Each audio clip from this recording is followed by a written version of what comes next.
large on there. There we go. We're on. Oh, hey! Yeah. Hey. Oh my goodness! What the heck happened? All right. Well, it says we're live. Because we are live. We're live.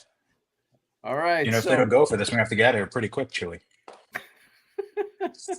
I like the background there. Okay, and in the comments we got Mr. C with "Let's Go," and I have not watched any of Andor season 2, but he's here anyway. No spoiler alert. No spoilers. This might be a little rough. And then we have other. It was a show that is worth watching, I guess. Yeah. What's the deal with Yoda? Who would have thought? Who would have thought?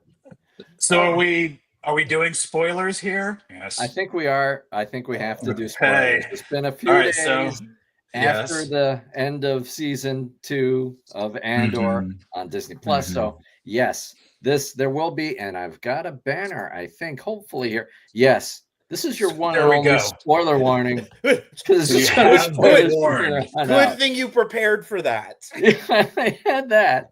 I did have that. Is it safe for me to say I'm still in mourning from watching The Last of Us season 2? Is it safe for me to say that? No. Or is that another? Okay, then I won't say anything. I could say that. I mean, Yoda dies. Are you caught up? Go ahead. Are you caught up? Have you seen all the way through to the? I've not seen it, although I have read that just because it was a video game that things don't go well in episode 2. So yes, that's right. That's right. Yes. Yes. That is an accurate statement. I don't know that I'm necessarily in the emotional space where I can handle that right now, so that may need to wait. How did you feel when the pony died in the Never-Ending Story? Pony? It was a full-on horse. Or horse, whatever. The steed. It was bad. Okay. It ruined. You've been warned. It ruined my childhood. Yeah. This might be a little bit rough. Then. I'm still in therapy. Right. Yeah.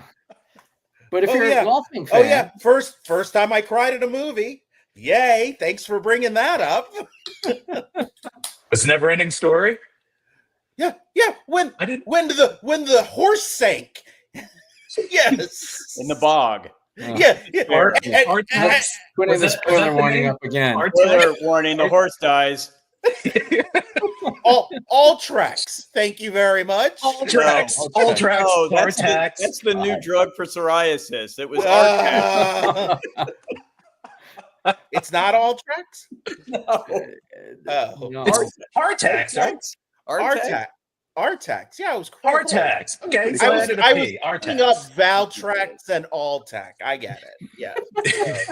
One's for psoriasis. One's for her childhood trauma. We've gotten way off topic. Let's start again. Let's start again. Reel us back in. So we'll talk about overall impressions at the top, and then we'll get a little bit into certain aspects of the show. So let's talk about overall impressions of Andor season 2. What did you all think of the show? I thought in general, the overall pacing of everything seemed so similar to the first season. Where the first few episodes, it was just kind of like, what's going on here? But it was enough to hook you in, and then it just kept building and building and building. And by the end, you're just left going, oh wow, that was phenomenal. Yes. From all the ways that I review the moving pictures, be it television or movies, I think I would say this is the best Star Wars property that they've made from start to finish. I mean, as you guys know, I'm not the nerdy Star Wars fan. I've seen all the movies. I've enjoyed many of them, but I don't know what Bantu shit looks like, so you know, I'm not a complete Star Wars nerd, but I do, and I always said, and you guys can attest to it, Rogue One I thought is the best Star Wars movie. Absolutely. And I think that this nailed it in terms of and I say that because it's hard to make, like, from TV to movies sort of the same tonally. And I went straight from watching the end of episode 12 to watching the first 20 minutes of Rogue One. And yeah, it's kind of cool. It's cool what they did. I give them credit. Yeah. And I would say my overall impression, just like what Dave said, you know, the first few episodes, you're trying to figure out, all right, there's a little bit of a slow burn of what's happening, and then once the hook gets in and set, it reels you in. And for me, I would say, I think, and I liked how you called Andor like its own property, because of the whole Star Wars saga, I think I now have a new favorite trilogy, which is the Andor arc, being season 1, season 2, and Rogue One, because it is fantastic storytelling. The way that they were able to have the slow burn build into understanding the different points of view of these different characters, what their motives were, and actually feeling something about everyone, it made me go, wow, that's okay. Look, this is the formula that they need to stick with for everything moving forward. So I absolutely loved it. I'm guilty of saying, I agree with you, because I'm guilty of saying Star Wars A New Hope is cartoonish. And that's where it's weird, is watching Rogue One into the first 20 minutes of A New Hope, because it does jump off onto the next, but the tone is different style. Yeah. And the dialogue, the writing was just horrible. I mean, but I'm agreeing with you in that it was impressive in terms of character development, and it wasn't, you know, a sci-fi opera. It was a spy story. Yes. Which I will say, there were parts of it that probably they could have done without. But you know, you need filler for 12 episodes, I guess. But it was very good. Now, wasn't it the same production crew? Oh, go ahead.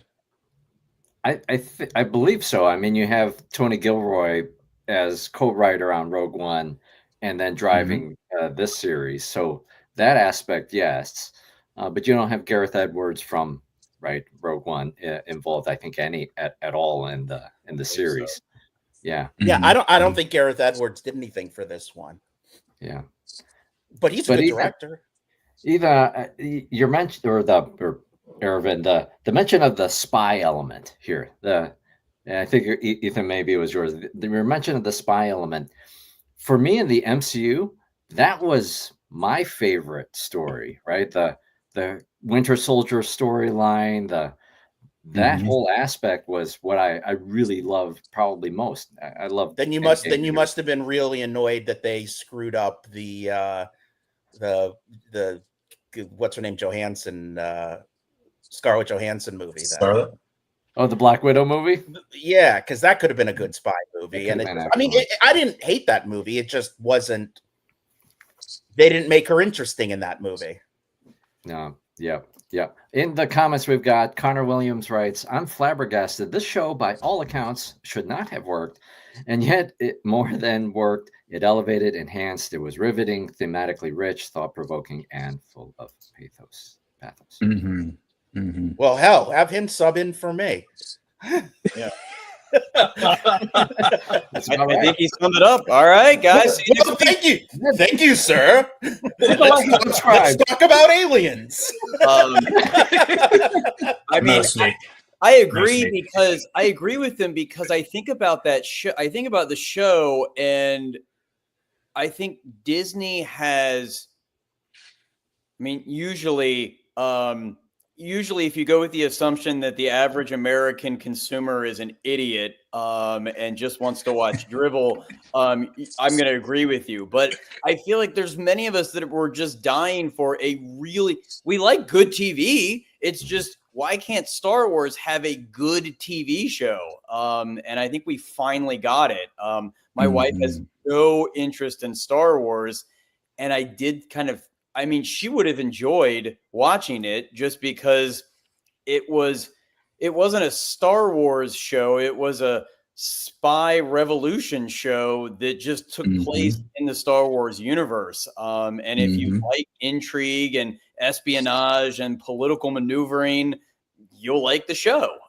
You mean like Star Trek? This guy. Yes, sure.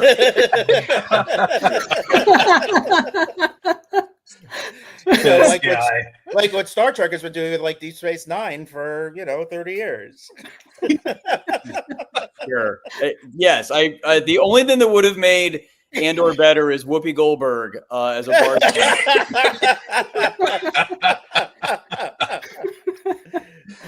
Oh man, I'm gonna go to this view. Don't be dissing Guinan. What's the guy that looks like he has a head that's made of candy corn with the big ears? You're gonna know this, Ethan.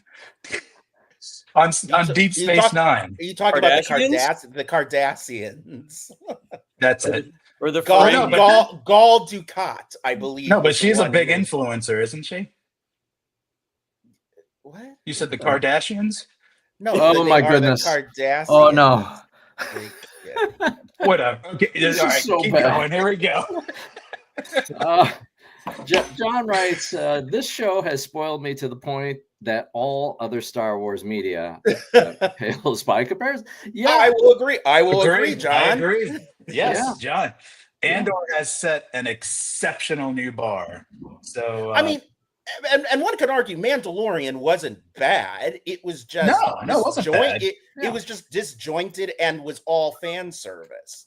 That's why. I mean, I wouldn't know weird Easter eggs in this movie, in the show, but I didn't find a whole lot of fan service besides some minor character crossover between series, and I haven't even watched the cartoons, or at least not all of them.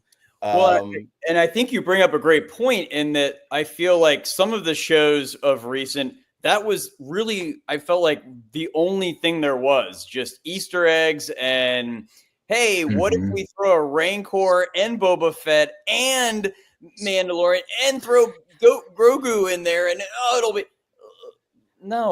just sprinkle in little things, but have a show that's worth watching. Should be the main point, and it hasn't been of late. Like I had to Google, do I recognize Mon Mothma from somewhere? Because I did, because she had a small role in Rogue One, which I hadn't seen in a while. And Return of the Jedi, but that was a different actress. Right, and I wouldn't have. I keep wondering whether the halibut looking guy is it the same? Is it Admiral Akbar in all of them? Because you see that fish head in all of the shows. Is it the same guy? Is it supposed to be? They never say. That's another guy. It's another Calamarian. Yeah, like there's more than one Calamarian. They're named after octopus too.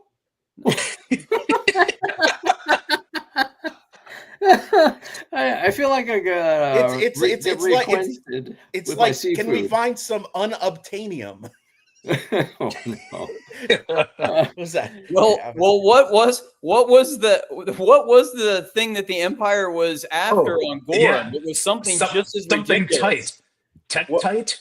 Calcite or Calcite? That's it. Yeah, Calcite. Yeah. They should have just named it Unobtainium and brought everything together. See, and then they have to go. Yes, and they go to Pandora and just a huge mashup. That'd be awesome. And why do you need both Kyber crystals and a new other fake rock on Gorman to create a series?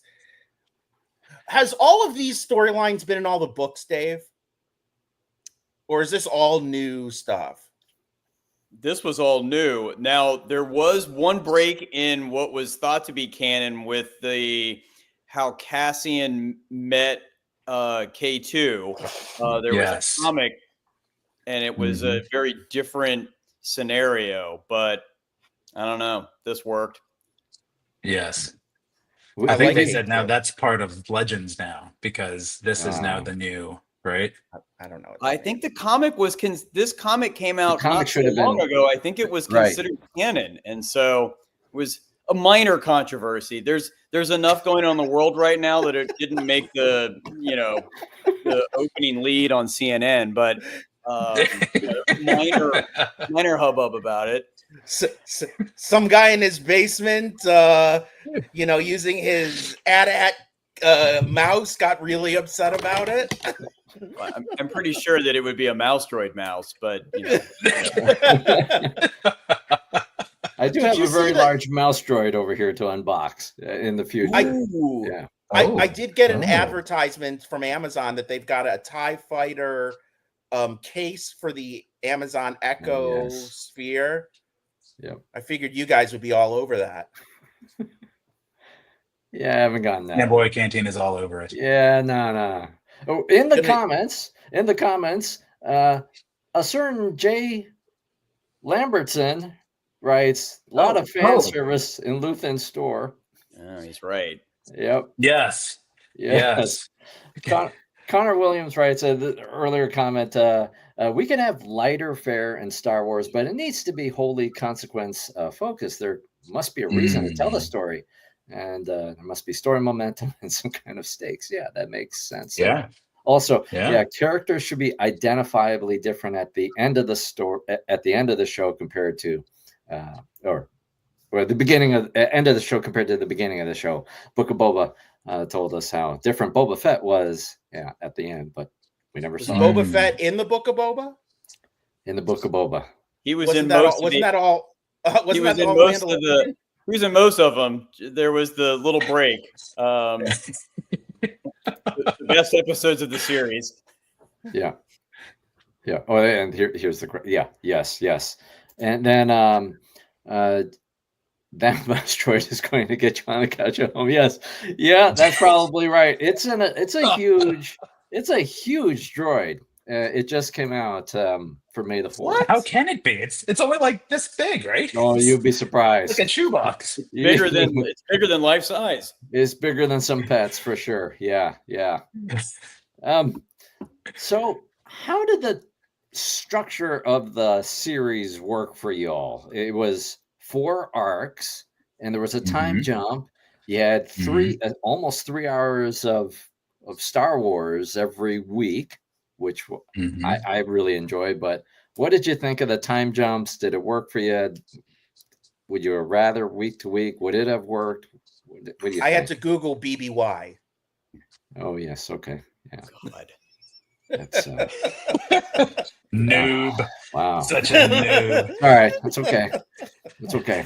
Yep. But we'll let it slide. Yeah, that's all right. Stand for? I was confused too. What did it stand for? Before the Battle of of Yavin. Before Battle of Yavin. God, Yeah. Yarvin. Oh my goodness. It's Yentl, Ethan, not Yarvin. For the Battle of Before Yavin. There you go. Yeah. Slamiel. Very. I felt like the pacing worked. They were able to. I felt like they were able to be very subtle in letting you know what those time jumps were without having to just spell it out for you. So I felt like it worked. There were subtleties, whether it was different hairstyles, a little bit more gray and some people's hair, or during the dialogue, like, when was the last time you saw Mon Mothma? I was like, oh, it was a year ago when I rescued her. It's like, oh, okay, so it's been a year later, and that's why Andor's hair looks different when he went to go rescue Leia, and so or Kayla. So I thought I felt like it worked for me. Who's Kayla? I enjoyed the pacing. Clea. Excuse me, Clea. Luthen's assistant. She's pretty. Yep. Ward, his ward. Yeah. Or his child when it's convenient. I think that's what he said, right? Yes. When it's convenient, when they need to. When it's convenient. Yes. Who got the Aliens vibe when he opened that panel and you saw the little girl living in there? Very much. It's new. It's new. Yes. Mostly.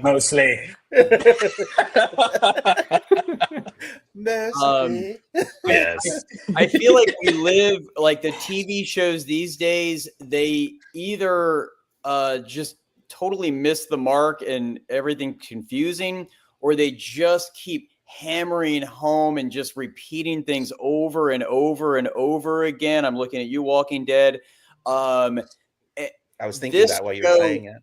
This show just treated you like, okay, we're going to drop one, maybe two little tiny hints about what has maybe transpired, and you guys can figure it out. And I think it did. I think it did work. There were many times where I'm like, gosh, I wish they had expounded upon this, or I wish they had spent more time on this. But I don't know. I feel like of late, when they go back and really re-examine things, I'm always disappointed. And I think it actually is probably beneficial that it just leaves a lot to our own imagination. So as much as I wish that it was longer and we had like 12 episodes for each of those arcs, I think this was really good, and it just leaves you kind of asking more questions or wondering rather than, oh, okay, so that's what happened. So I thought it was different. I liked that it was all these little trilogies almost. So I give them credit, and the amount of stuff that they were able to smash in there and it not feel too rushed, and they masterful job on their part. And it's interesting. The one thing that I feel like Star Wars never did really well was you never got the feeling of, well, how bad are things really? Because things in Star Wars and Tatooine, I mean, you could tell there were bad guys there, but it didn't seem all. I mean, this really showed the stakes. I mean, it felt like you were falling under Nazi occupation with, checking papers and checking the number of workers and checking for immigrants in the field. And I think there was some modern day politics that was mixed into it a bit, but I shouldn't say but, I mean, that's fine. But they really did show the stakes of the people who were truly on board, people who were mostly on board, people who started questioning whether they were on board, and people who opposed it. And I think you saw the and I think the full series from the beginning of season 1 to the end of season 2, you sort of saw that full gamut of the people within the universe of whether they supported or opposed the Empire, which I guess, Viva la France, which is what you got in. We got Space France. Exactly. Space France. That's right. Yeah. Space France. Space croissants. That's right. Yeah. I liked being able to see the evolution of the Rebel Alliance, where, the first arc, I wanted more Andor, but I understood Andor, right? But I understood what they were showing. It's the lack of organization with the issues that they were facing. Oh, we lost Ethan. Wait. No, you didn't. I paused the camera because I was gonna blow my nose. Well, I figured I could do that without. Okay. Well, you could. We're all keep friends going. here. You could. At least with the audio, We get to hear it at least. This makes for great TV. Yeah.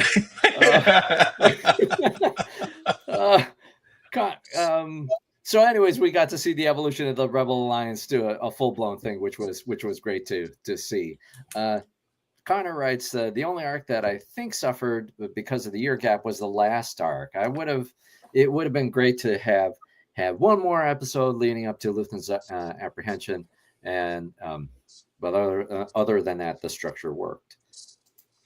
I mean, I could have watched an entire show of just Dedra coming into that store and them just like kind of having their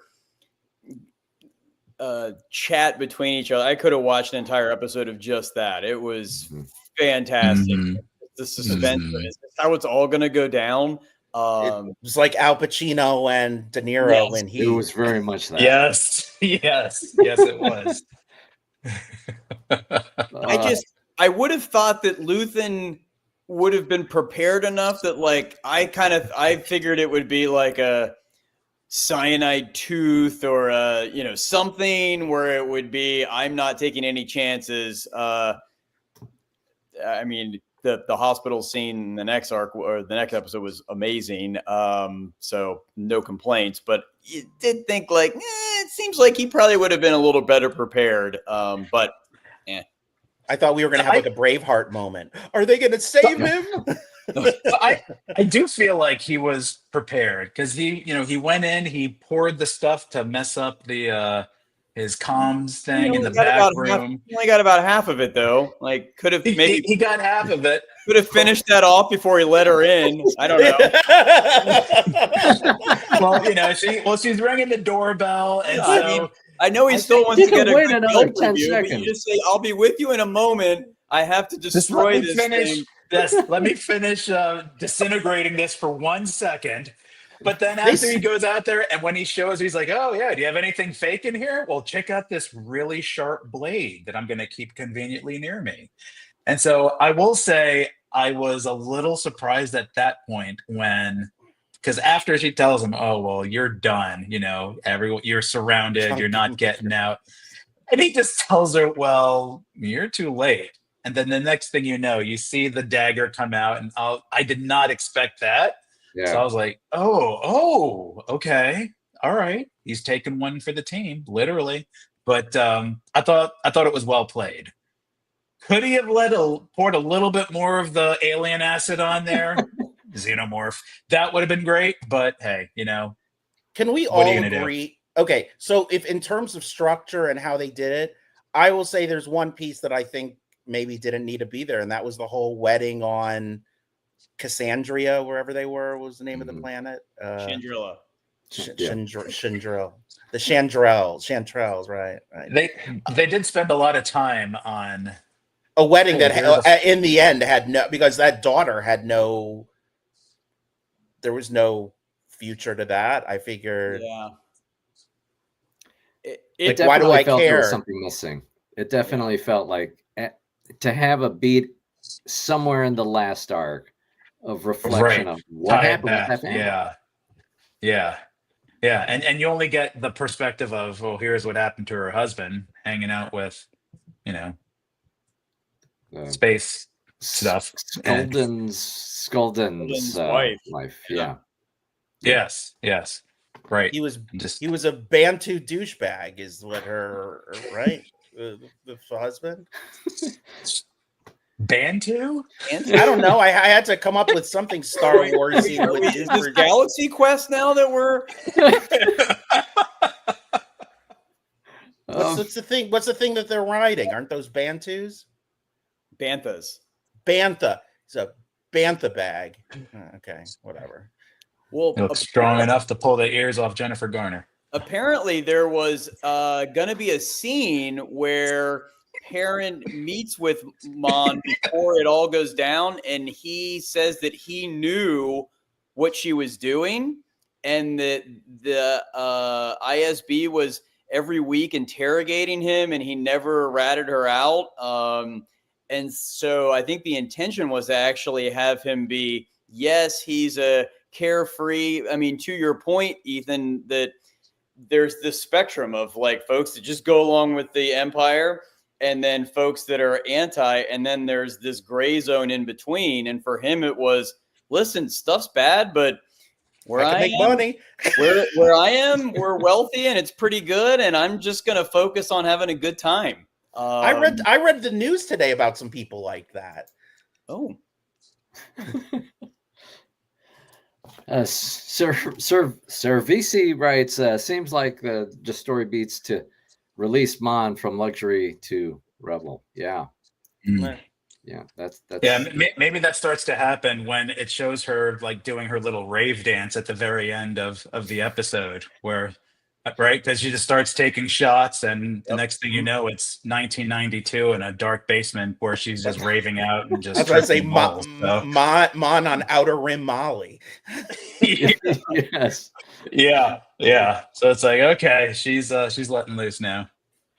Connor writes, okay, this is about the fan service moments in Luthen's shop. You had the Wookiee weapons, the Gungan skull, Naboo headdresses, carbonite, frozen womprats, Keldor's breathing mask, which is the same as Plo Koon.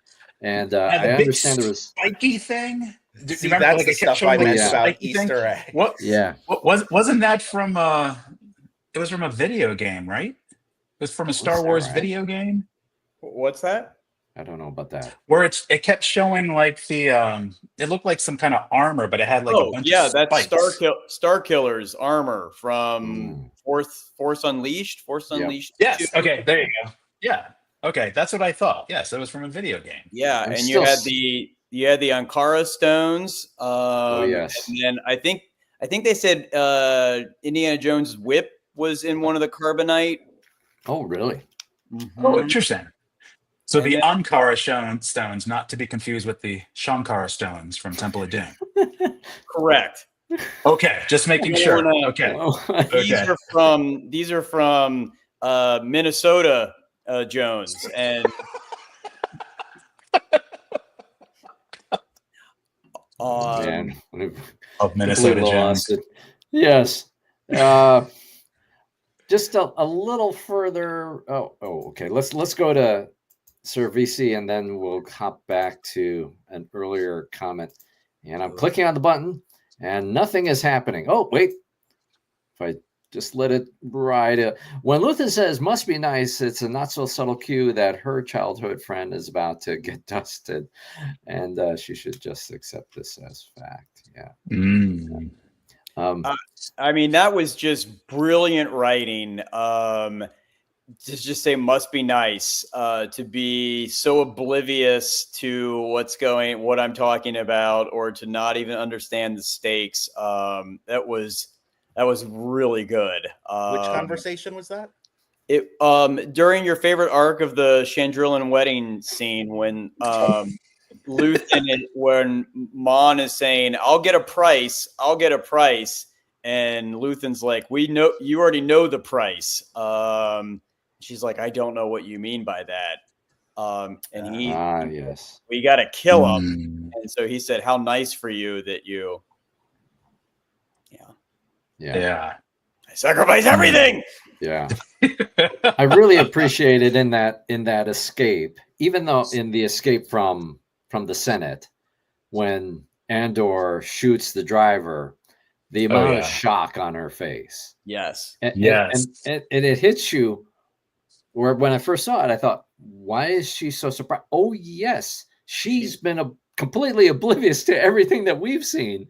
All of the killing and murder and what have you that's happened in the show.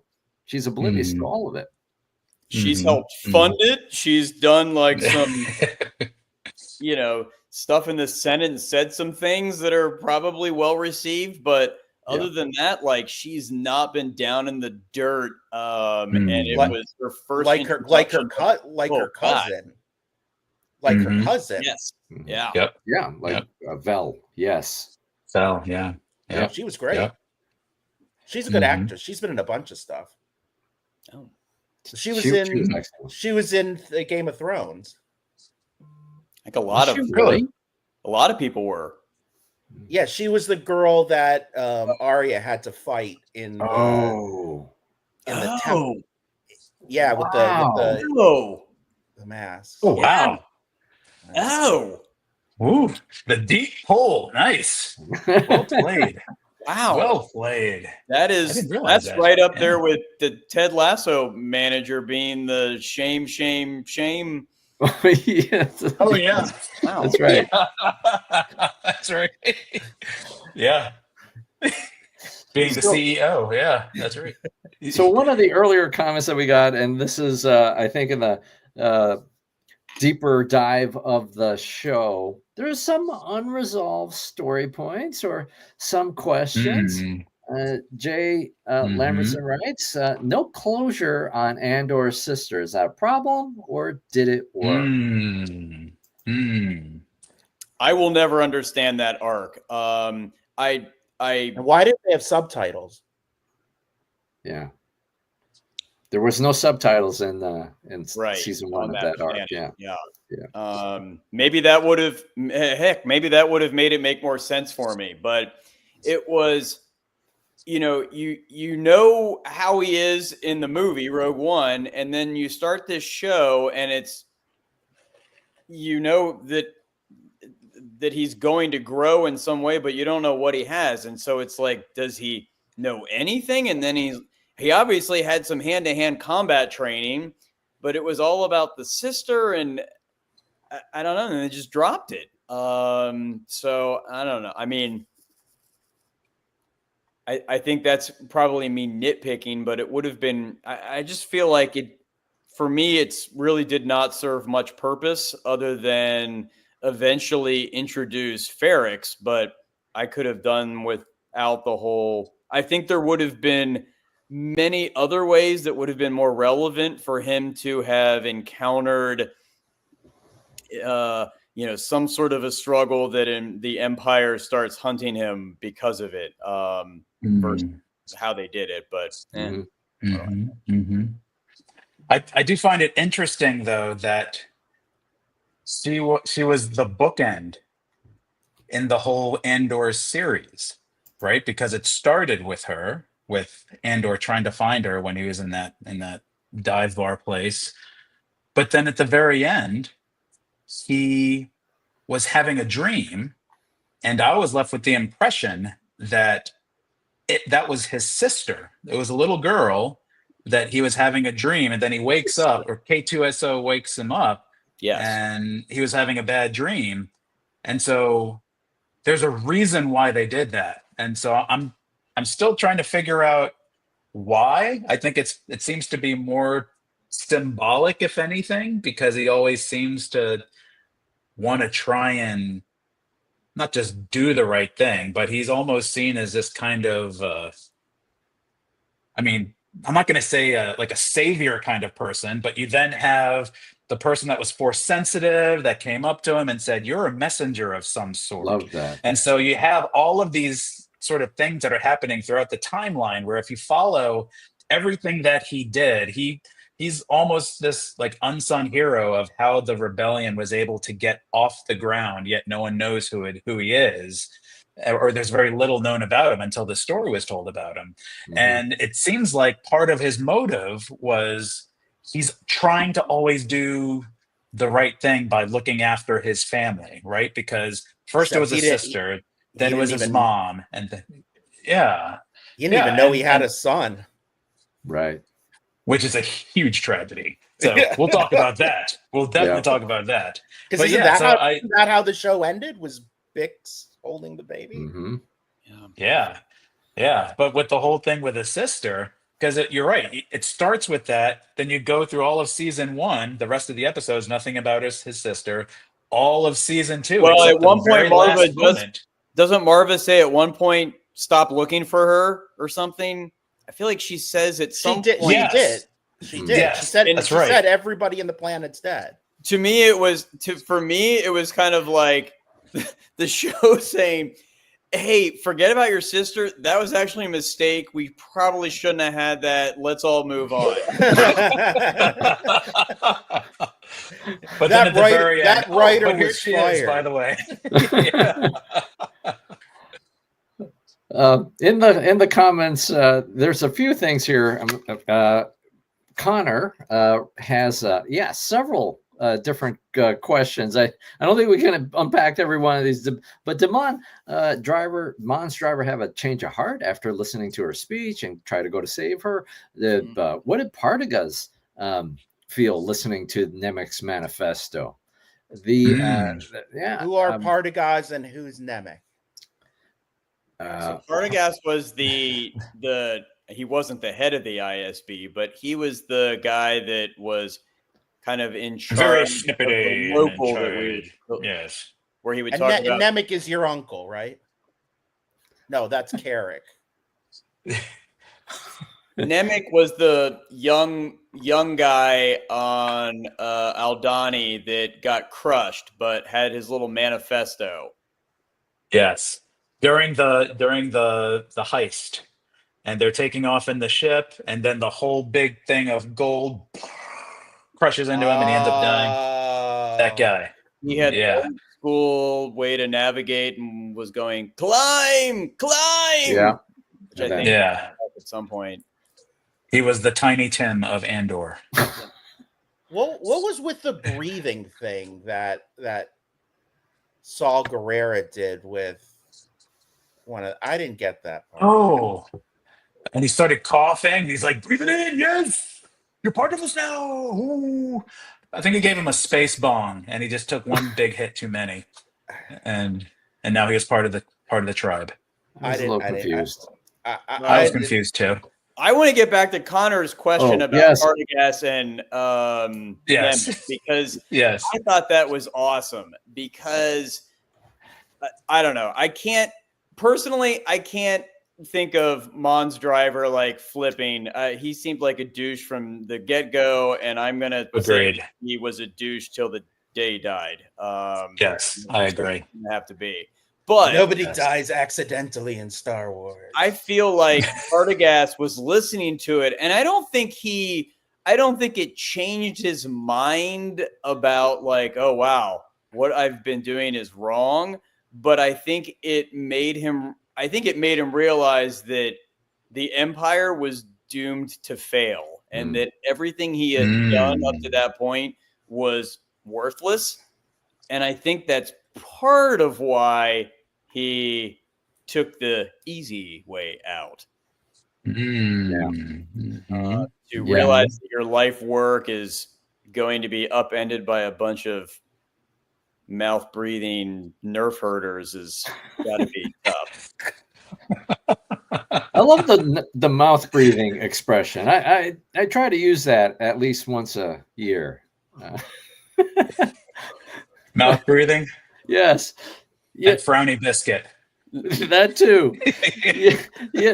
With this show, it definitely showed how demonstrated how the Empire fascism or this environment just eats itself, right? It's just all eating upon itself. And Cervisi writes, I wonder saying, is the recognition that it's futile being fascist, or is it just a self-reflection? I think some of these writers have read Timothy Snyder's new book. Tell us more. Well, I mean, these are the principles of what makes fascism ultimately fail. That fascism breeds weakness internally, and you end up because you claim you want a meritocracy, but all you're doing is creating a kleptocracy. I mean, you're installing people that are loyal but are incompetent, and ultimately these people are internally afraid, don't trust other people, and they all self-destruct. There's examples of that in every fascistic society, globally throughout history. And I think it's very clear that they were lining up those same principles here.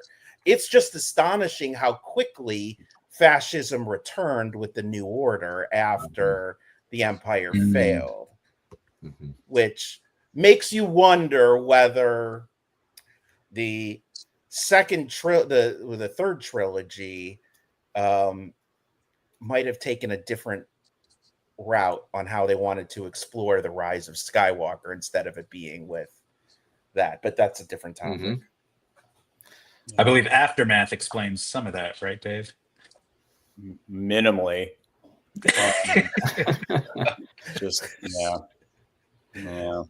I saw a couple links to Aftermath because I was trying to do some reading about some of this stuff that I didn't understand, and it was quoting a bunch of books that had been written in the last 10 or 12 years. that covered some of this stuff, and I don't know, Wikipedia still made it very complicated. I mean, I look at Wikipedia as like any information for dummies, and when the Star Wars stuff starts getting too complicated in there, I've got to go back to watching YouTube videos about toys. I'm looking at my notes about random things. Dedra and Cyril. I mean, Cyril definitely. We haven't talked about him. Seemed to be a demonstration of the fascist regime eating itself, and he comes to the realization that everything that he's been a part of was for really nothing. That he was just another piece of the machine. Another person. I don't think he felt guilty about what the Empire was doing. Yeah, I think he felt betrayed that he wasn't trusted enough to be part. I mean, he was sadistic, that guy. Mm-hmm. Yeah. No, he's a delicate boy. Yes, he was a sadistic. A lot of these sadistic people are because they were, the kids that were thrown in the locker the most. I mean, look at Elon Musk. Dainty little dude. Oh no, I just got this whole thing canceled. Sorry. That's all right. I'm not disagreeing with you, but what did he do that was sadistic? Well, he does in season 1. He was an informer. The worst kind, he was ratting people out and was, I don't know. How is, again, I don't disagree with you, but just plain devil's advocate, how is he different than Andor? Because he was on the wrong side. They both kind of had the same arc. One was kind of became a fanatic of an empire, of a fascist regime. The other became a fanatic for a uprising rebellion.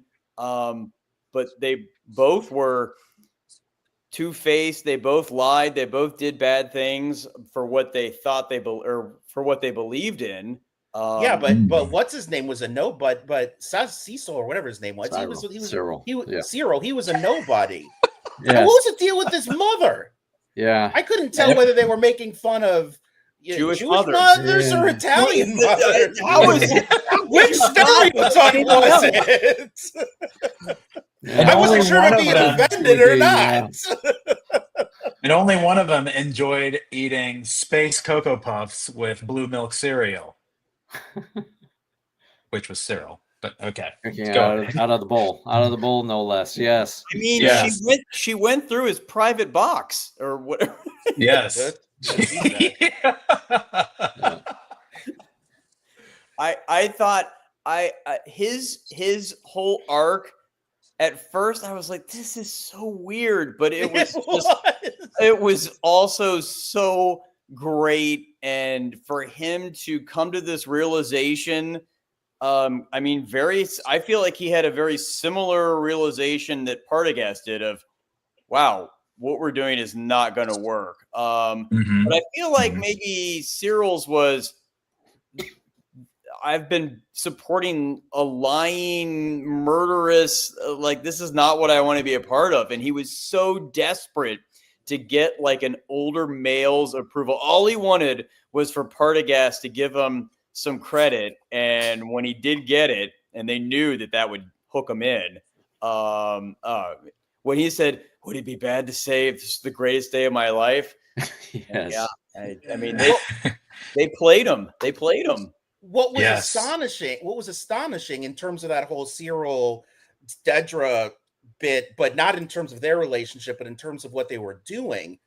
I mean, this series went real deep in how to create propaganda and then weaponize propaganda, and how the bad guys allow for bad things to happen to them to push forward a narrative that allows them to brainwash the population. They really hit home. I mean, they didn't, let's say it this way. They didn't half-ass the idea of just saying propaganda and expecting you to understand what they were talking about. Right. They really showed how it worked. Absolutely. I mean, Yeah. And it was awesome. It was like play by Goebbels. play. It was like Goebbels talking. They successfully made in the series the Empire looking scary. Yes. Right? You had the Emperor is scary. Yeah, Darth Vader is scary. But the Empire, you had the stormtroopers that can't shoot for anything and more cartoony. But here, you've truly made the whole machine, the apparatus of the Empire, truly be that much more diabolical and scary. But I guess you could almost look at this as, I mean, I hate to say it this way, but think about the DC universe. Think about the different takes on the DC universe where some of them are just awful and cartoonish and other, and then you look at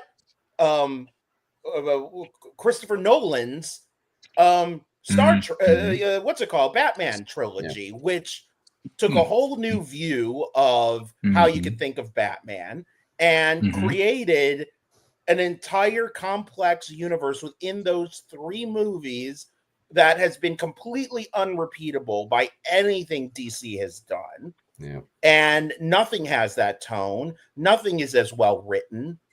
Nothing makes you care about the characters as much as those 3. I mean, think about it. I mean, I liked some of the Zack Snyder movies just because I think that they were interesting. And I mean, what's that? Penguin. Oh yeah, Penguin. Oh, Penguin. Yeah, Penguin was fine. I don't think it was as great as everybody says it was. I mean, it was fine. It was the best show that DC has done. It wasn't better. It wasn't better than Andor. Do we put him on mute? What do we do? We could just hit the remove from stream. But, You think it was that good? I thought it was great. Yes. It was fine. I thought it was better than the 3rd Batman of the Nolan trilogy. Pizza? Gotham's not even known for pizza. See, that's why we need Jason here. We got the best Bane. Pizza?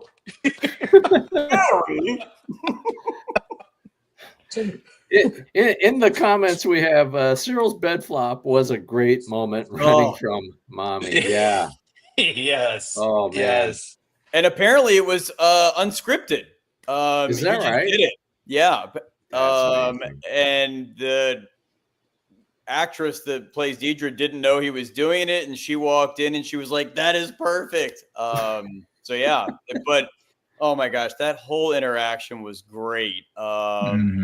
It was great. And so I think you had asked, did Deidre even like Cyril? Yeah, did Deidre even like Cyril? Was that even a thing? Was that authentic, or was it all manipulated? I feel like I feel like she did like him. I feel like she felt, after. I mean, I think she saw him in a different light after he saved her. But I think that there was true emotion there. But also, I think it just shows who she is as a person, that she would be willing to betray someone that she cares deeply about in an instant if it meant that she might climb the imperial ladder. Yes. So, I think it was there, and just illustrates how sadistic she was. I find it hard to find that 2 borderline personalities would come together. I think that's usually how it works. I mean, crazy loves crazy. Yeah, I 1000% agree. I do feel like because of Cyril saving her at the end of season 1, it's that heat of the moment where it's like, oh wow, so there's that sort of change in how she perceived him from when she first met him as a character earlier in season one. So I do feel like she's not just capable of loving him, but I think she talked about her past and that she was brought up in some Oh, it's sort a of scavenger. like an imperial Kinderblock. orphanage. Oh, yes, right. Right, yes. Kinderblock. And so there's 15 plenty of songs about tomorrow. yeah. She Yeah. grew up So in the there's the she grew up in the Hitler Youth. Huh, she go grew up in figure. the Hitler Youth, the inner streets of Empire, Block 6. And so she knew that, well, this is the stuff that they're teaching me. And if it means serving the Empire, doing what's best for the Empire, doing whatever it takes to climb that imperial ladder, and if it means having to throw whoever she loves under the bus and get raked over, then she's going to do it. So I do felt like there was a connection that she had with them, but that doesn't mean she's not going to look after herself first. And if it means screwing him over, well, she's going to do that. And you saw how that turned out. Connor writes, Dedra liked the idea of a relationship, but she doesn't have the emotional capacity for it. And Cyril was a kindred spirit, but her true passion was for the Empire. Yep. Yeah, I loved how she ended up. That was great. Oh, That was perfect. poetic. Karma. Yes. Oh, that's beautiful. That's great. Totally That right. Okay, so in the topic of deaths, and there were many in this show, in this season, rest in peace, Brasso, Ubermensch, gentle giant who protected the weak. Yeah, he is the pure rep for the resistance. That was really shocking and sad. That was really shocking and sad. Andor's true friend. You see him in the very first episode of season 1, and he meets his ends. Episode 3 of season 2? Yeah. How did he die? How did he die in this one? The one good shot stormtrooper. Oh, he was slowly. I think he slowly raised it. Yes. And you knew then, like, oh wow, this guy might be different. Yeah. This guy can actually shoot. Yes. Yeah. Yeah. Oh, but how about Bix's fight in that same sequence with that lieutenant? That was intense. How about really rough. How about Disney? They did not hold back there. Yeah. I was like, did he just take a hammer? Did she just take a hammer to his head? Yes. Yeah. Yes.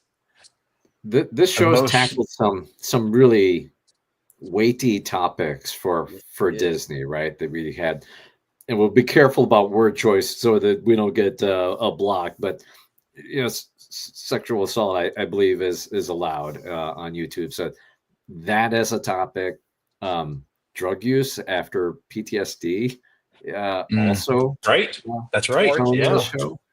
TORTURE, right? I mean, yes, that was pretty awful. Truly awful. LGBTQ issue. I mean, Disney I'm surprised Disney went down some of the roads they did with this, because I have to I mean, I don't read this stuff, but I have to believe in some parts of the country, there were parts of the show that people were probably up in arms about. It definitely pushed a number of boundaries for the Star Wars genre, and I loved it. Yeah, and it worked. It worked. Right? Not that it was made it work. They made it fantastic. Work. Yeah. Yes.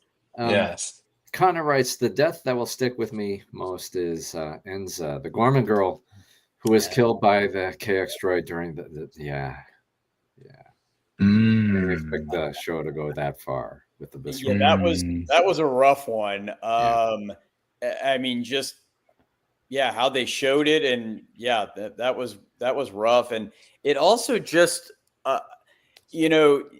we've never I don't think we've ever seen that type of droid before until Rogue One, and it was kind of like what do they even do? Mm-hmm. And then you're, the typical rebel droid that is somehow more competent than half a legion of Imperials. It was like, okay, when he was taking out all those stormtroopers in Rogue One, you're like, that's the typical rebel droid. But holy moly, those things are scary. I mean, they just went through and were tossing people right and left and have some incredible strength. And watching it go down the corridor in, I don't know, it was probably episode 10 or 11, maybe 11. I mean, it was like, you think about like different corridor scenes. You've got the Darth Vader in Rogue One. You've got Luke Skywalker in one of the Mandalorian, or maybe it was Boba Fett. Who knows? Nobody knows. It was the first time. It was the first time a droid used a human shield. That was amazing. This was the perfect ending to that character. Loved it. I loved that. Just great. Just all of it was great. Definitely violated some Asimov rules there for robots, right? Its primary directive had been.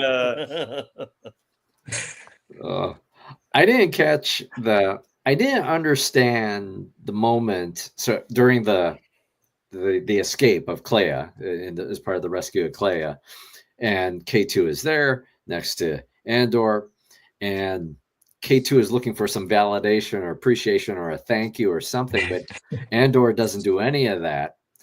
And it didn't click for me of the why. I mean, there's kind of the weird dynamic that they have in Rogue One, so maybe it's more of the same.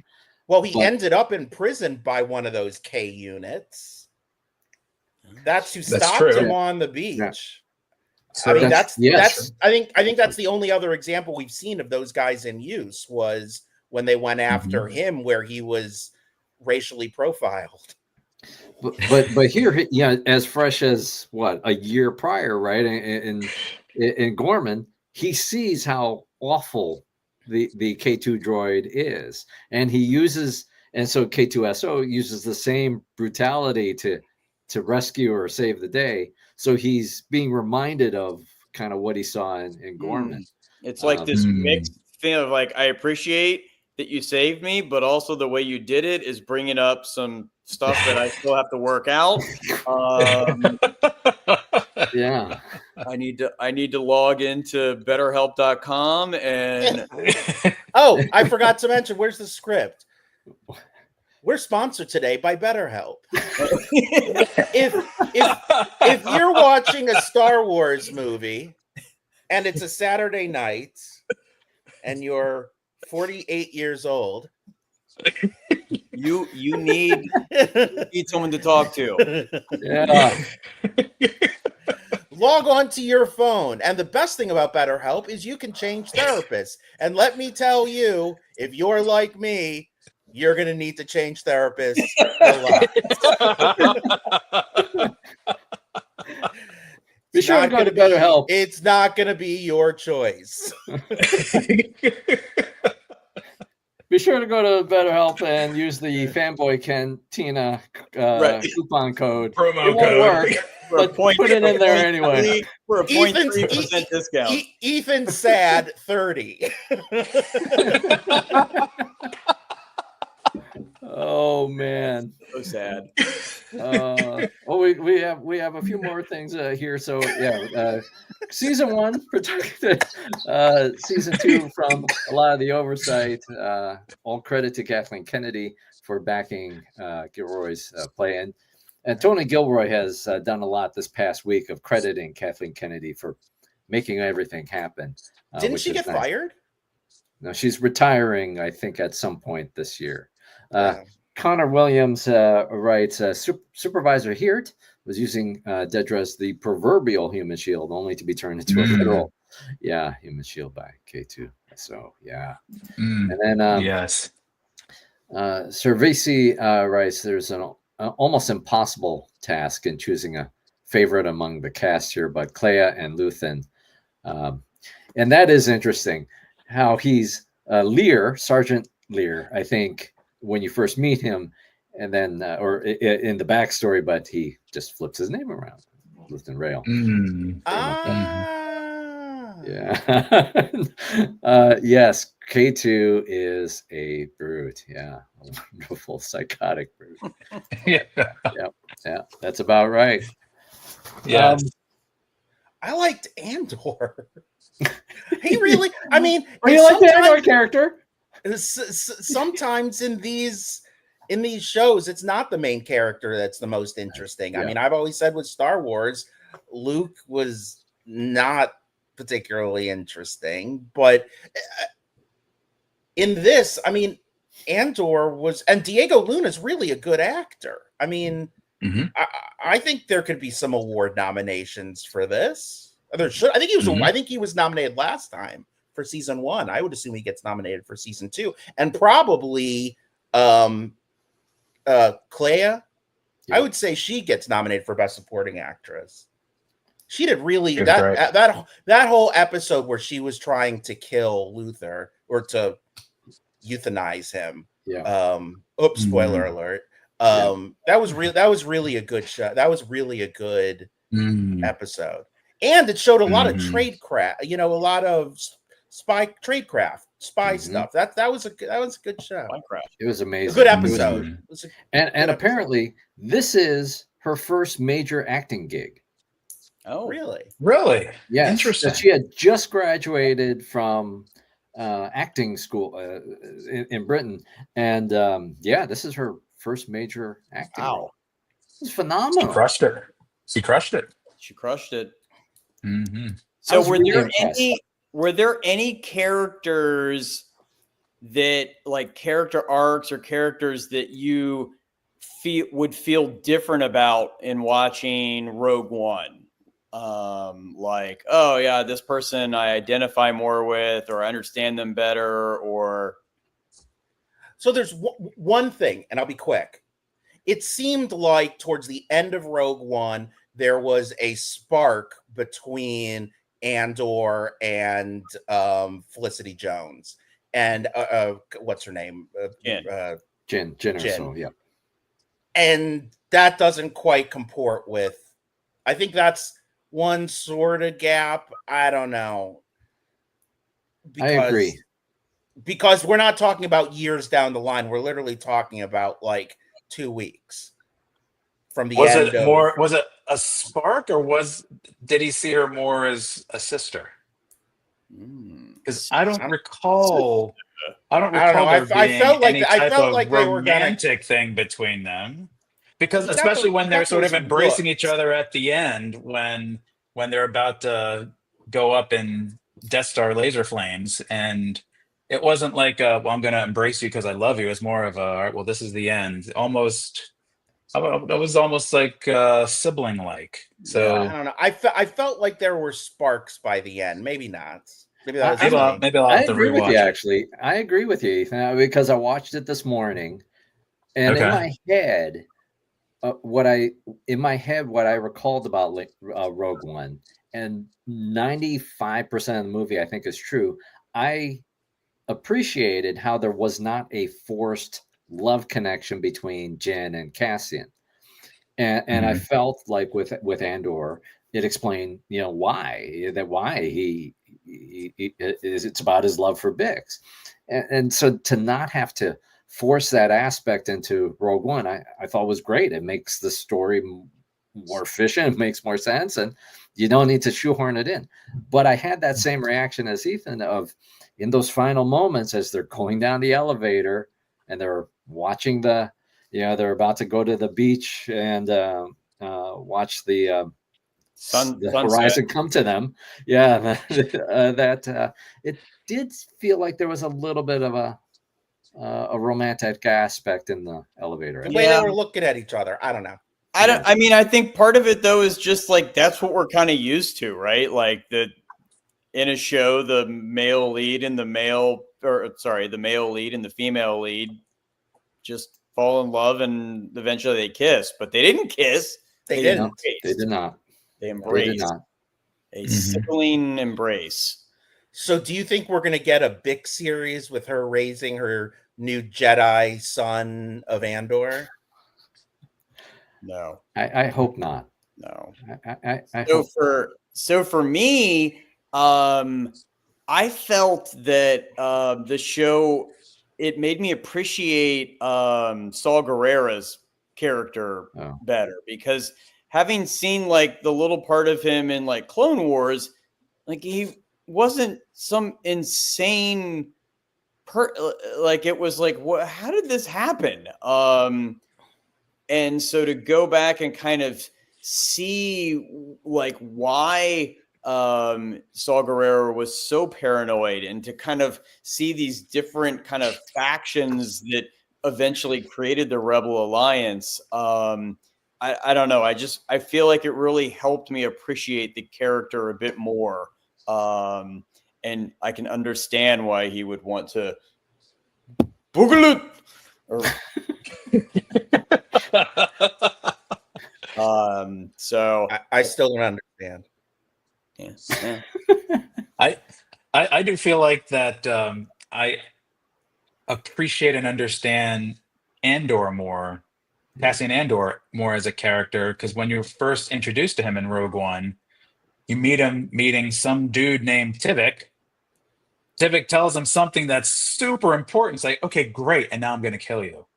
And so when you watch the rest of Rogue One, it's like, okay, so this is just a killer kind of mercenary guy, and Right. that's his deal. I'm supposed But to now killing that guy makes a lot more sense after Andor. Exactly. That's my point exactly. When you see all of the missions now that Andor has done throughout all of his stories and seasons 1 and 2, it now makes a lot of sense, and it's like, okay, well, now I know why he's doing that, and it put closure on, before just thinking, okay, this guy's just a murderer guy, and I thought of him more as like a mercenary for hire, and he's just good at it. But now you understand the role that he plays in helping to establish the alliance, an assembled alliance, and when they were advertising Rogue One, they were calling him a thief. Huh. That's all I remember Andor being described before Rogue One came out. It's a thief. Well, interesting. Sorta. I mean, I feel like they talk. I feel from like a certain point of view. I feel like they talk about him being a thief a little bit, like in Andor, like when he's first talking with Luthen. Like, doesn't he say something like, "You're thinking like a thief," and he's like, "No, I need you to think like a soldier." And then later, it's like, like a soldier. I need you to feel a leader now. And it's like, God, just let me be who I want to be. Yeah. Yep. I feel like the scene with Tivik in Rogue One, man, when Luthen is meeting with oh gosh, now I'm totally blanking on his name. The ginger ISB guy, Lonnie. Lonnie. I mean, that was such a gut punch for me, because it was like, wow. At no point did Luthen ever think, eventually Lonnie will get out of here and he'll be free to go. Like, no, he from day one planned to eliminate Lonnie. Yes. And it was just like, I just remember like the next scene, it's like an off-kilter angle of them walking down the stairs, and I'm just like sitting there going, oh my God, I can't believe I've been rooting for this guy. He's the worst. And it just, I don't know. That was a tough pill to swallow. I think that was a whole aspect of the Luthen character arc, was that he's the bad you need, the evil you need in order to have a successful rebellion, which, plays on the ethics and morals of rebellion. Is, are you doing more good than bad, and what, and where do you draw the line with the greater good versus are you causing bigger problems? Well, and to that point, I mean, it was so perfect the way they set up the whole Gorman thing, because Luthen wanted the exact same thing that the ISB wanted. Like they literally both wanted the same thing. They wanted there to be some type of a massacre. The Empire wanted it because it would allow them to just shut everything down so they could get their unobtainium. And he wanted it because it would burn brightly and garner more support. But they both wanted the same thing to happen. And that was interesting because I think in his first speech in the first season, when he talks about, I've been forced to use the weapons of my enemy or something. And it was like, yeah, you're literally using the same tactics that they are. Yep. Connor writes earlier that not the hero we deserve, but the one the galaxy needs right now. Oh, yes. The Star Dark Knight. Yes.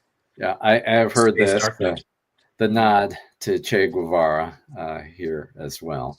Che Guevara was a terrorist, though. That's the other thing about the movie versus the prequel show. Saw is explained in his descent into madness through huffing explosive gas. Yeah, track allegiance. And that's what he had Will smoke, the space bomb. I guess the space bomb. He had the space bomb, but he only hit it once. I guess Saw was into that. Yeah. I feel like I liken it. I kind of imagined that it's sort of like when you open up a new can of tennis balls. But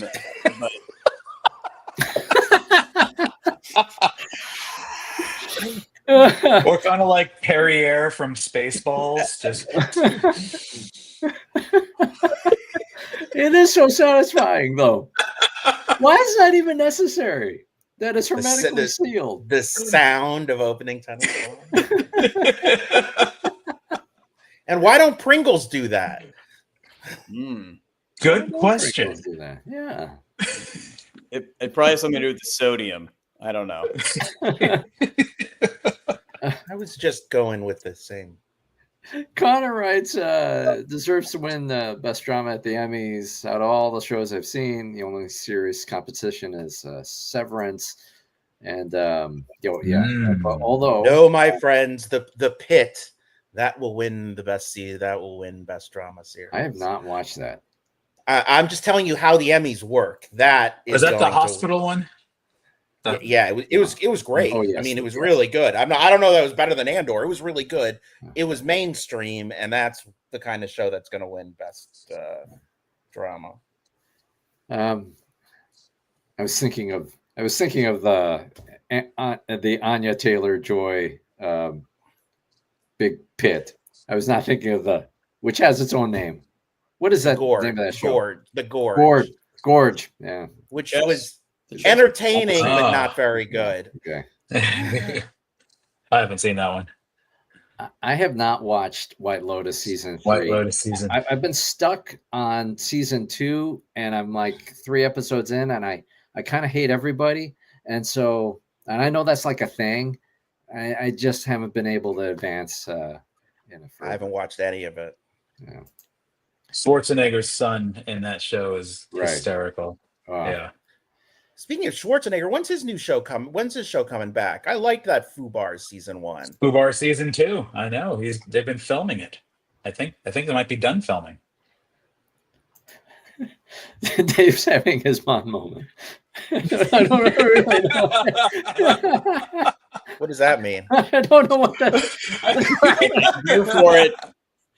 Well, it's funny because I kept thinking about Perrin and Mon, and I'm like, oh my God, I could totally see my wife as being Mon Mothma. And I'm like, God, can we just have fun, please? Can we not save God, can we just watch some TV? I'm Perrin. Yeah, one thing I was hoping that I got to see in season 2 was because they reference it in A New Hope when they talk about I think Tarkin talks about, I received word that the Emperor has dissolved the council permanently. Right. I was hoping that we were going to see what that looked like, because I think that could have been pretty climactic, just seeing, how that happens, whether it's the Empire comes in and they just space bulldoze or space bombard the whole Senate building, and they're calling a meeting and they just blows everyone up and all the representatives are dead. Or I don't know how they were maybe thinking about that, but I was thinking, oh, if they do that, that could be pretty gory, especially the way that they've been filming this and telling the story. I felt just like assumed they that. disbanded it. I just assumed that it got disbanded, not that they blew up everybody. Well, but they made it clear in Andor that's the direction that it was going, right? I mean, it seemed like that's what Benjamin Bratt and what's her name were talking about when they said the Senate has limited time left. Oh, that's good. So we didn't talk about the recast that happened. Now, my understanding is that Jimmy Smith was not available, which sometimes is code for something else. It could have been that he just didn't want to be a part of it. But they LA Law reboot. I loved Victor Cifuentes.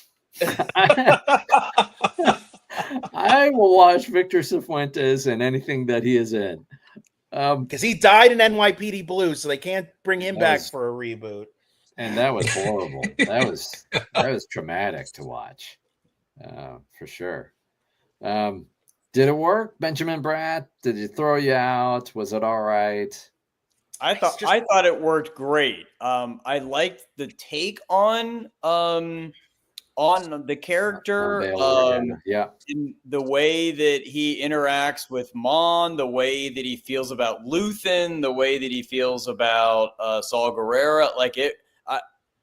I think, part of it was just that they expounded a little more on his character, but like when he went back to talk to Andor to say, all right, here's your last little mission here. I thought it was great. And I hope that it makes Disney feel like they don't have to just CGI people. You can recast characters. It's okay. We're able to swallow it. And we'll see. Yeah. No, I wasn't. I was fine with the recast. I had to ask the question if that was the same person because it was supposed to be the same person. But I just don't think that Benjamin Bratt has the same vibe. I hate that term, but the vibe as Jimmy Smith. But that doesn't matter. I mean, Benjamin Bratt's a fine actor. I mean, he's good in what he does. I mean, he was fine in the show. It's just a different. I don't know. I guess the last time I thought of Jimmy Smits was him playing the president in The West Wing. What was that? I don't know. I don't remember that part. Sounds like Gundarks. Worm sign. I don't remember that part. He played President Santos in the last season of The West Wing. It's been too long for me. I've already forgotten. President George Santos. It was I just anytime I see Jimmy Smits, I just think L.A. Law. And so I didn't like the casting of him initially. I didn't like the casting of Samuel L. Jackson, and I didn't like the casting of Benicio del Toro. I wish that all three of us were played by a different person. Who was Benicio del Toro? I was that the stuttering guy. The guy in the stuttering code breaker trilogy thing, something. I don't know. The Last Jedi. I think his name. What was his JD? Yeah, something like that. Yes. In the third trilogy? DJ. It was DJ because it was supposed to stand for "Don't Join." I don't know, that whole whatever. Sorry. I don't even remember him being in those movies. He was. Exactly was. He was. Yes. It happened. Yes. It happened. Yeah. So Cervisi writes about the Benjamin Bratt recast. It only broke for me after rewatching Rogue One after the show. Yes. Same for me. And it picking my words, it would have been good if maybe Benjamin Bratt had a a bit of a weight suit on because he's a pretty thin guy, and then you see Jimmy Smits in Rogue One, and like, oh, that it's a little bit more jarring. And he's also much older. Jimmy Smits is much older than Benjamin Bratt at this point, right? Yes. Yeah. Well, but it's still they did gray out his hair though in the last episode. They did gray out his hair. Yeah. It worked for me. It was better than CGIing, I think, the character. I didn't mind as much in rewatching Rogue One the CGI Tarkin or the Leia that much, because it just, you hear their voices, it's advancing the story along. It worked. Yeah. I don't know if it would have worked. Okay, so I'm going to contradict myself. Would it have worked to have Tarkin recast in Rogue One? Well, I think back to the end of Revenge of the Sith. It's got Palpatine and Vader looking out on the Death Star, and then it's got like somebody with a very similar skeletal face that I assume was, I mean, my assumption is that was Tarkin. And it was like, oh crap, there's Tarkin. I'd have been fine with it. As long as it, okay, so here's, oh God. Here's where I really struggle. I'm fine with the recasting, but I hated the casting of the Inquisitor in, I don't know, I don't remember what Kenobi show it was, when he didn't even look anything like the Inquisitor that we had known from Rebels. It was just really weird. Not good cartoon to human casting. No, horrible cartoon to human. Horrible. Yeah. But we had a live action because it was this. I think it was supposed to be the same species as the one from Revenge of the Sith when they said something about we need your best soldiers, and he was like, they're up on the 15th level. Like, I think that was the species that the Inquisitor was, but they just made like a normal human. It'd be like a Conehead. It would be like making the Conehead movie based on the Saturday Night Live skit, and the Coneheads had just like a Charlie Brown head. Like, that actually makes a lot of sense. I wasn't following for the most part until the last part. Yeah. Sort of like the Klingons in Star Trek, the series, and then Klingons in Star Trek, The Next Generation, where the aliens look different. Well, they looked really different in the J.J. Abrams, or whatever that second one was, with Sherlock Holmes guy. It was like, wait, that's a Klingon? What are you talking about? You gotta have them look somewhat similar. I'm just glad they didn't whitewash Bail Organa. That would have been very tragic. Who? Oh, Benjamin Bratt. Jimmy Smits. Yeah. I think the point is that the Empire slowly eroded the importance and efficacy of the Senate to the point where it's basically defunct, and so by the time it gets dissolved, nobody really notices because this is the all-important institution. You don't need a Congress when you have a dictator. Funny how that is. Yeah. That's how it works. Yeah. Gee whiz. Star Wars, where did you come up with this? What did you guys think of when I guess Dedra or Dedra? When she was caught and the scene with Ben Mendelsohn, which I thought was awesome, when he put like the finger on her head. Yes. But there was some reference to she had information about the Death Star because someone had accidentally sent her an email. Like she was on an email chain, and it was just like, that is very timely. She was in the wrong signal chat. Is that what we're It's saying? like, oh, Yes. Funny how that Hey, works. how have we not all talked? these military plans? How have we not talked about one of my favorite parts of the show, which was you didn't really know why Bix was looking out the window all the time in those 2 episodes, and then in that final 3rd episode of that arc, they went and she killed the guy who put the helmet on her head. That was great. That was so great. Very satisfying. I was like, oh my God, what is she doing? She's committing suicide going in there. Yeah. And now. Yeah. That was fantastic. That was glorious. Fantastic. Well, Yes. but she put the helmet on him to torture him, and then like a few minutes later, Andor blows it up. Well, they had to blow it up because they couldn't risk having that interrogation technique available for the future. I think that's why they did that. I feel like they talking about the Emperor was saying they were creating this network to make that right. It was kind of like, so she got to torture him for a few minutes and then put him out of his misery. Right. So apparently hearing screaming children for a long time gives you... Well, have you ever been on an airplane with a crying child? Imagine that times 1,000. Oh, I'm sorry. Somebody. Noise canceling AirPods have been such a blessing for me. It has transformed my commute and plane travel, everything. The noise canceling aspect, just such a gift. How I interact with people on a daily basis. Well, there you go. That too. Where do you guys think the Rebel Alliance got like their X-wings and like? I mean,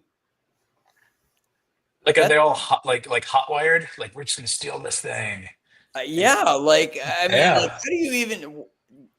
Or were they building them? Sort of like the Ukrainians are building these big fancy drones that they're using in the war. I mean, were they building these X-wing and U-wing fighter? I mean, was this part of their industrial war complex that they were? That's where all this money was being funneled to. So this is sad, but it is explained in Last Jedi of the industrial war complex, and that's the DJ manifesto that there are these companies, they play both sides, they are being paid, and that's where this stuff comes from. Yeah, that's right. Like Raytheon. Arms dealers are really bad unless they're selling you the stuff to keep you safe. Yeah. Or Tony Stark. Yes. Lonnie was the MVP. Without him, they would have known that Miro was on Gorman. They would have known that about Dr. Gorst, and they would have known Bale's team was compromised. That's right. But he was a real. Even Lonnie said about it, though. Lonnie even said, like, that last scene, like, he said, I need you. Where are you going to put my daughter and wife? Like, or child and wife? Like, it. I think he knew that he was going to die. All he wanted was for his family to be safe. And I guess that's not going to happen either. No, it's not. You know, when he says that line and he dies, did we cover this one? When we talked about like 80s movie deaths, one of the ones that still hurts me every time, I think it's 89 here, is The Hunt for Red October, where I would have liked to have seen Montana. And it's so sad every time I watch that. And if I think about it, I get sad thinking about it. That was the Montana moment for me. He talks about his family. And,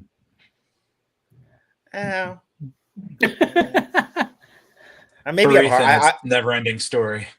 No, I'm just thinking. The one thing that got me was, man, it was sad that Andor died at the end of Rogue One. And now we know he died and he didn't know he had a son.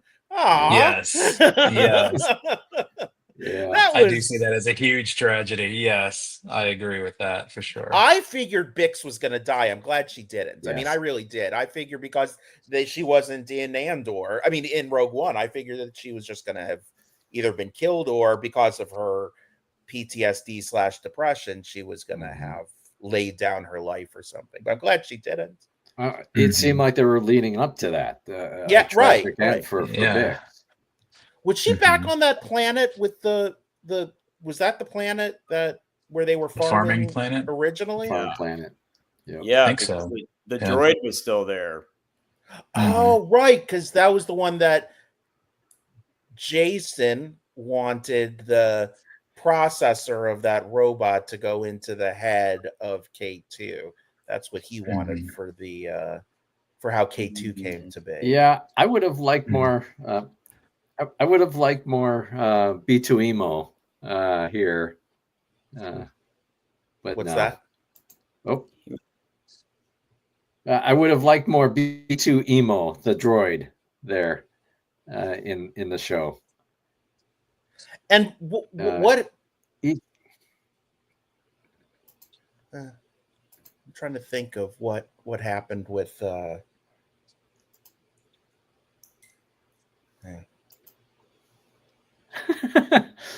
Sorry. No, I have. Okay. I think my internet got kind of messed up also here. So did you think that B2 Emo's brain was going to end up in K2SO, or the little droid guy was going to end up in K2SO? That's what Jason was predicting, and no, it turns out that that's not what happened. I mean, that was cool what they did. We don't know where his personality came from, but he was funny. Yep. He was funny in the show. He was funny in the movie. Yeah. Yep. I give him that. What's great about the show is how competent virtually every character is at their job, whether it's life or death stakes. Yeah, it's so believable. That's right. Yeah. Yeah. I didn't feel like with this series. Okay, in Acolyte, I wanted to like the story more. I wanted to like it more. Was that a cartoon? No, it was a live action thing that happened last year, right? And it had Trinity and Squid Games guy. That's right. That's right. I did not watch it. You're fine. And there were parts of it. There were parts of it where I did enjoy it. Some of the lightsaber battles is among the best. Three-hole punch. Yeah, that was really good. But there are. When did it take place? When did the Acolyte take place? It's during the High Republic, right, Dave? Nobody knows. Yeah, no one knows. Yeah, it was before the original movies, or not original, but Episode 1, because it had Darth Plagueis. Before he was wise, he was just like smart Plagueis. The smart, or just Plagueis, or just Plagueis. Yeah, just plain old Plagueis. Grande. Plagueis in the cave, yes. Then Plagueis Venti. Then Darth Plagueis, yes. Yeah. So in that show, there's many moments where it just seems like it's wasting time. The story is not advancing enough. There are two characters that are being filmed just straight on. Not enough is happening. Yes. And it's just a waste of calories here. Lots. And then you contrast that show and its shortcomings to this show, where even in the moments where maybe not a lot is happening, or there's perhaps more time being spent with the characters, it's not a waste of calories. There's a purpose for the pacing and these moments. The little moments have impact and meaning. The Force healer woman, and even though she's barely in the show, it's such a special aspect to it. And an element about- that yeah. Wait. Yeah. You're wrong. Okay. All right. What about those jagoffs on that planet that crashed? I'm gonna give you that. What was that all about? Yeah. Well, I mean, I can appreciate where they were coming from. Again, if we're trying to show that the Rebel Alliance was just a bunch of different factions, and that not everyone was, I think it was his name, Colin, was saying, you know, in the rebellion, everyone seemed so competent, like everyone was good at what they were supposed to be doing. Yeah, and then you had is it Jagovs? I don't know. Yeah.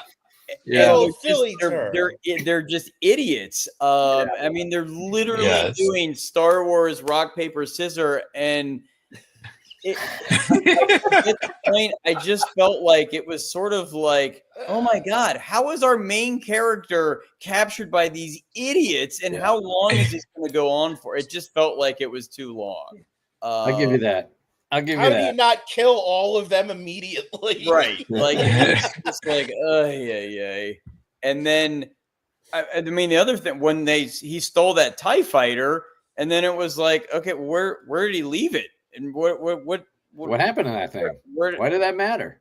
And why has every other pilot been able to fly every other plane for the first time? And this time, this supposedly great thief and pilot can't fly it. Just, I mean, I know Sulu forgot to pull off the parking straps to go forward, so they're always, you know, it happens to the best problems. Yeah, these things happen. B2 Emo had a little friend. Yes, he has a that's right, love interest or other friend. He does get a happy ending here. Love how the show treats minor characters well. Just a line of dialogue or two, and they get a moment to shine, like CCTV technician. Oh yeah, I have a friend who's in the Imperial Academy. Or the ISB radio technician. Yeah. Makes the we didn't talk about the what is it? What do you call them? The bellhop, not the bellhop, the bellman, the hotel. Hotel host. He was a spy. He was a spy, right? Or he was a collaborator with the rebellion. See, but was he? But not at first. Not at first. He also seemed to like Andor. Felt like there was a connection. He definitely I think he recognized him, was like, oh, okay, I know you're not who you say you are, and you're here to do what I want. So yeah, you know where the room is, bruh. I wonder if he's not actually part of the rebellion overall. It could have just been, I'm here. I recognize you. I know you're up to something, and I'm willing to help because I feel like he wanted to ask. I feel like he wanted Andor to ask him up to his room. That was the vibe I got. It was a little of that. Because didn't he tell the story about the massacre on Gorman? My dad was there, and I got to see the whole thing happen. So I think I know why you're here, and if it has anything to do with exacting revenge, then I'm going to help you. That was the vibe I got from that guy. It's like, you got a clear shot. If there's a free room right over here, I'm not going to even let them know you're staying there. Got a beautiful view of the courtyard. Happens to be right across the balcony of where that lady's staying. So here you go. Here's the key. I kind of took it that way. It's a really awesome message where all of these minor characters or these small moments, how they each play a key role. And so there's this guy, he's not a captain, he's not a sergeant, he's not a senator, he's not anything. He's just a guy who's working at this hotel, and he gives an inspirational message that carries forward all the way into Rogue One of rebellions are built on hope. It's a really nice message with this series about how every individual person you have to make a choice in these moments of what you're willing to do. What are you willing to sacrifice? So many of the characters here in the show sacrifice their lives or their families for sure. It's a really wonderful message. Yeah, and it's like we all have a role to play. We all can't be Han Solo. We all can't be Luke Skywalker. What role can we play? All right, you kind of have the Force, but listen, you're not going to be a Jedi. How about you just go heal some homeless people? Great. She had a role to play. Like that. We don't all have to be the major character hero person, but we all can play a role. You just got to know your strength or your weaknesses. Yeah. But that was the overall the gift of Andor was they did real character development, and I think that's always been something that's been lacking from Star Wars in general is lack of caring about the characters one way or another in the long term. And they made you care about these characters. I don't know. Yep. I mean, I'm trying to think of Obi-Wan Kenobi, the series. I think I watched it. I'm fairly certain I watched it, but I have no. It left no impression whatsoever at all.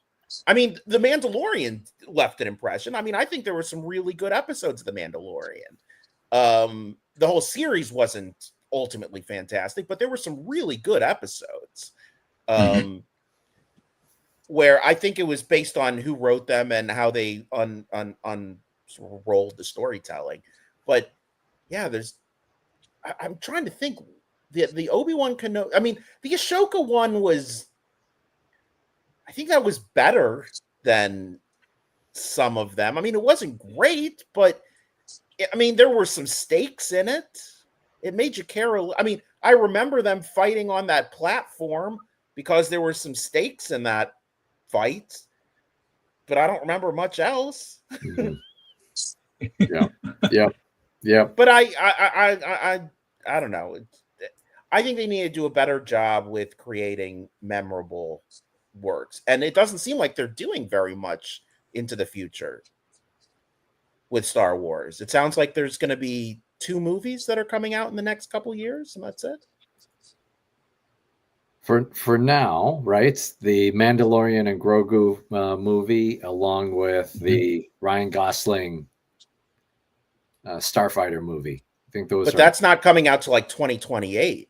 Yeah. The Ryan Gosling movie. Yes. And supposedly there's work on a new movie involving Daisy Ridley, but right. No, yeah, haven't heard anything.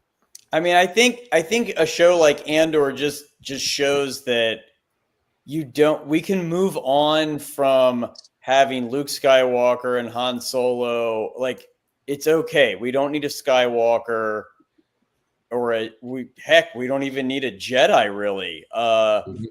To be in a show for us to be invested and want to watch. Like there were not a ton of space battles in this. I mean, all I can think of is Luthen's ship, and that was amazing. That was amazing.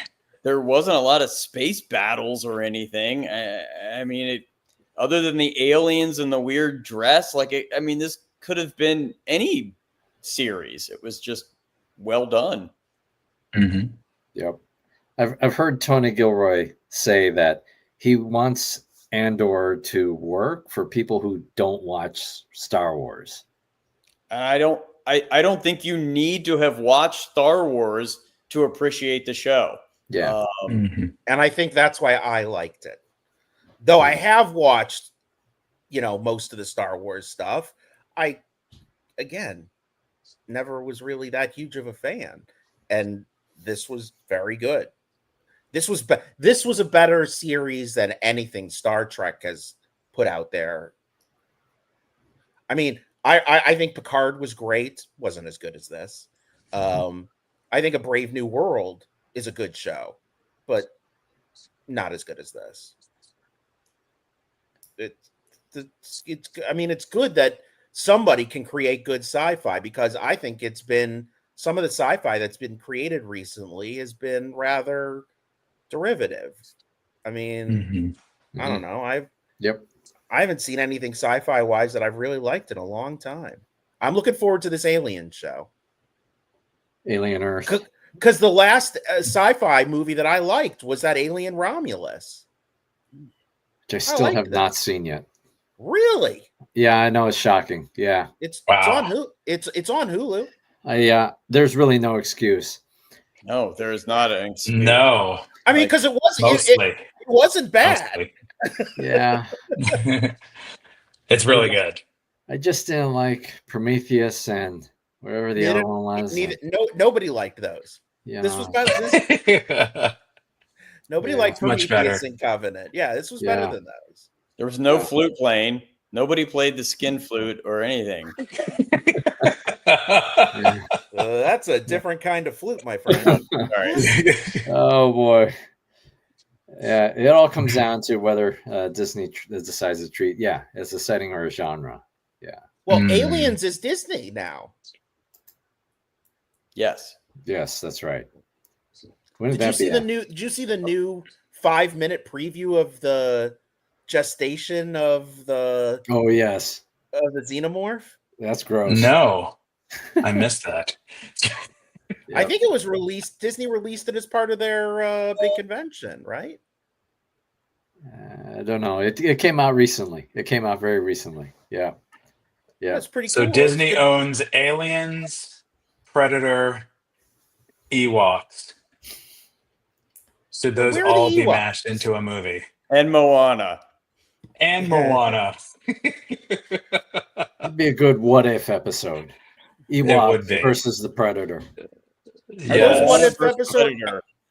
Is What If any good? It's like Prey 2 right there.